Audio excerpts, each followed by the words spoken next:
wabarakatuh. Perkenalkan, nama saya Miranti Wahyuni, NPM A1 A02 1081 dari Prodi Pendidikan Bahasa Indonesia kelas 1C, dosen pengampu Dr. Muhammad Kristiawan MPD. Baiklah, pada pertemuan kali ini saya akan menjelaskan materi tentang kapitalisme, postmodernisme, dan neoliberalisme.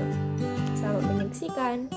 Kapitalisme secara umum dipahami sebagai sistem sosial berbasis pada pengakuan atas hak milik individu yang mencakup hak kepemilikan atas kekayaan yang mana kesemuanya itu dimiliki secara privat. Kapitalisme juga dapat diartikan sebagai sistem produksi, distribusi, dan pertukaran di mana kekayaan yang terakumulasi diinvestasikan kembali untuk memperoleh laba secara terus-menerus. Adapun ciri-ciri dari ideologi kapitalisme.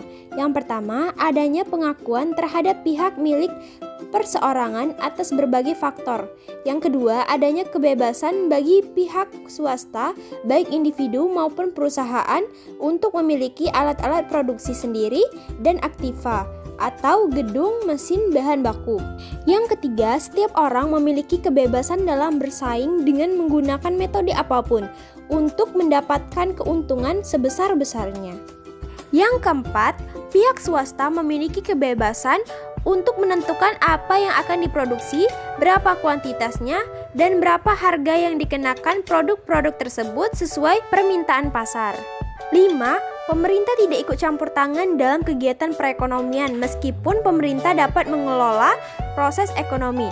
Namun pemerintah tidak dapat membatasi aktivitas dan kepemilikan para pemegang modal.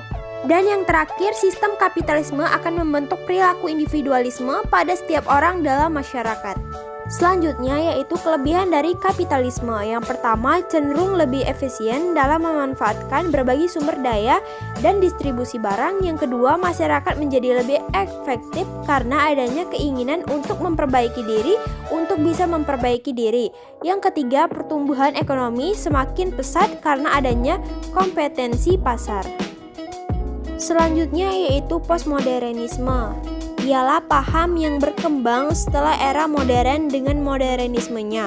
Postmodernisme bukanlah paham tunggal sebuah teori, namun justru menghargai teori-teori yang bertebaran dan sulit dicari titik temu yang memberikan arti postmodernisme sebagai kelanjutan dari modernisme.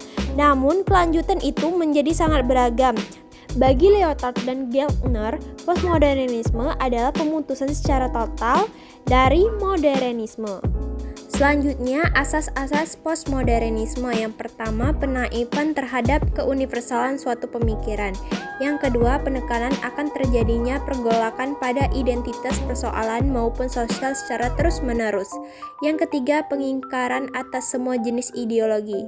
Yang keempat yaitu pengingkaran atas setiap eksistensi objektif dan kritik tajam atas setiap epistemolog. Yang kelima, pengingkaran akan penggunaan metode permanen dan dalam menilai ataupun berargumen semakin terbukanya peluang bagi kelas-kelas sosial atau kelompok untuk mengemukakan pendapat secara lebih bebas. Yang keenam, konsep berfilsafat pada era postmodernisme adalah hasil penggabungan dari berbagai jenis pondasi pemikiran. Mereka tidak mau terkurung dan terjebak dalam satu bentuk pondasi pemikiran tertentu.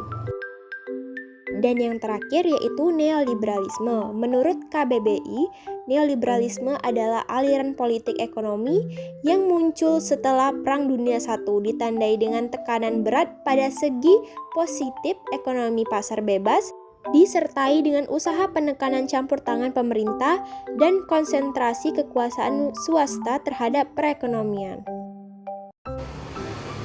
Baiklah, pada pertemuan kali ini mungkin itu saja yang dapat saya sampaikan. Wabillahi taufiq wal hidayah. Wassalamualaikum warahmatullahi wabarakatuh. See you.